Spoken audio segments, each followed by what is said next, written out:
Channel. So இன்னைக்கு நம்ம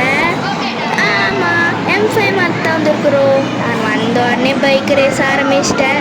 full ஃபேட்டில் start பண்ணியிருக்கிறோம். இப்போ வந்து நம்மளோட டெஸ்டினேஷன் வந்து ஹாங்காங். நடுவில் வேறு ட்ராகன் வந்துடுச்சு. சூப்பர். நம்ம வந்து இப்போ ஒரு 5th போயிட்டு இருப்போம்னு நினைக்கிறேன். ஃபுல் ஃபைட்டிங்கில் போகிறாங்களா?